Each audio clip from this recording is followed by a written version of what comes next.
Hello my friends and welcome. Today we're digging in the crates to gain some insight on Bloodborne's development. Despite being a departure from the mainline Souls series, to this day Bloodborne is heralded by many as FromSoft's finest achievement. From the dark, mysterious atmosphere to the savage, often frenetic combat, players love Bloodborne. This interview was posted seemingly on launch day. I'll link it so you guys can check it out if you want to. As usual, let's jump right into the interview. Bloodborne is set in a pseudo-Victorian style city with major horror vibes. Miyazaki talks a little about where he drew inspiration to create this Lovecraftian themed setting. Classical works of gothic horror, Lovecraft's Cthulhu mythos, plus a few board games and TRPGs based on such themes. This isn't the first game of mine to draw on these roots, as most of my ideas are actually text-inspired. I guess that there are no curveballs regarding that this time around. What I consider Miyazaki's first brainchild, Demon Souls, was released on PS3 and remains an exclusive title much like Bloodborne.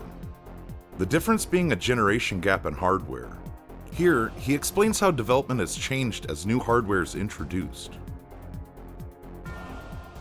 Being a director, I've had the privilege of heading a PS3 launch title.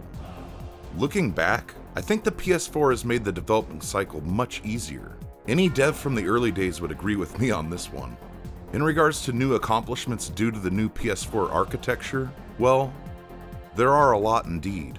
The incredibly detailed gothic Victorian cityscapes, which seamlessly interlink, and the shape-shifting trick weapons, configured with tons of animations each.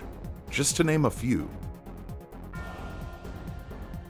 The Souls series helped pave the way for Bloodborne's success. With each iteration, the development team at FromSoft seemed to hone their craft. Here, Hidetaka describes the knowledge he deems crucial and how they obtain it. Though there were many lessons learned in many different areas, I think the most important knowledge we gleaned came not during the actual development process, but from the players, both including how they played and their general reactions to the experience. The same can be said of Demon Souls and Dark Souls too.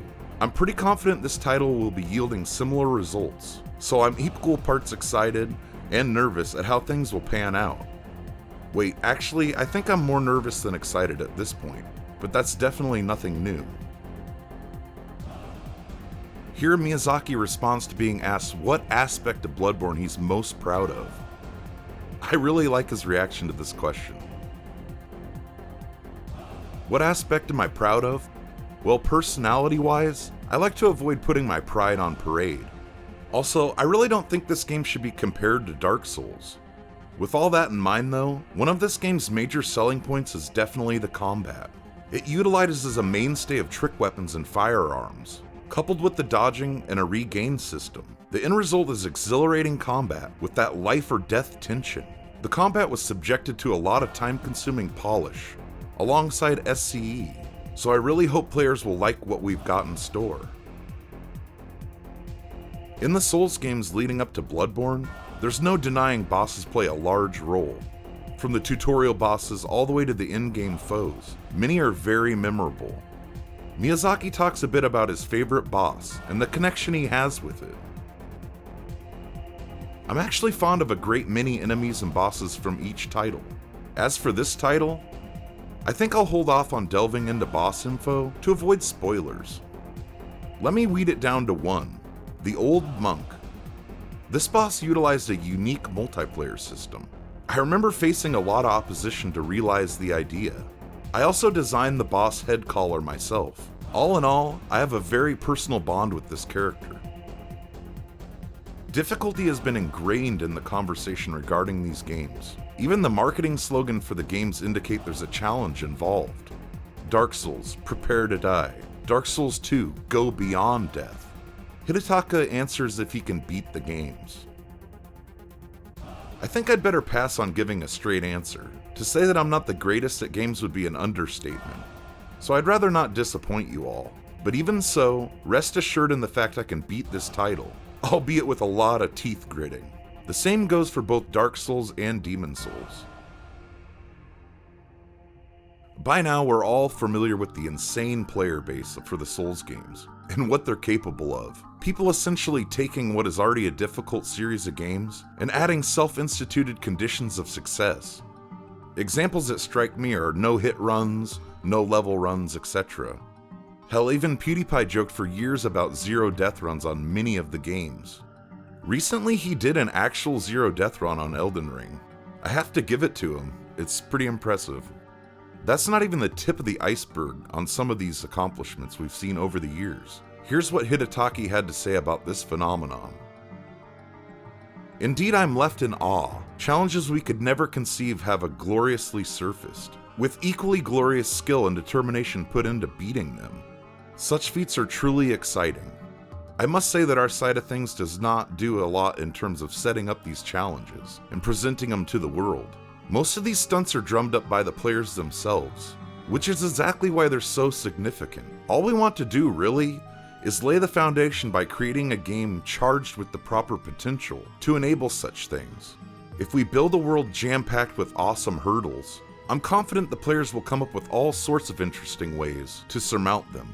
It's a type of collaboration, really one that I find to be quite fun. Here's his response when questioned about Bloodborne's legacy, and how people will remember it a decade after release.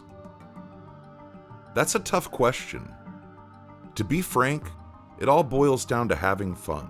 No matter what kind of legacy or reputation this title leaves a decade down the road, if the players had fun playing it, I'll be more than satisfied.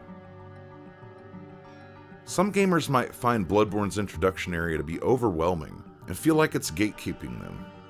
Miyazaki gives 3 tips to help with the journey through the dark and perilous lands of Yharnam. 1. Don't give up. Obstacles can be overcome through strategy and learning.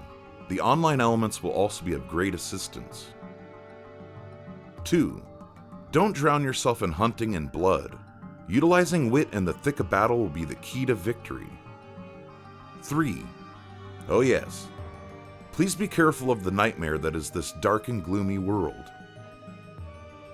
Okay, that's it for today. Another video incoming. With the Game Awards just around the corner, my expectations of something being announced is elevated. Could it be Elden Ring DLC? Or something more sci-fi perhaps? Please like and sub if you haven't already. As always, have fun and stay safe, my friends.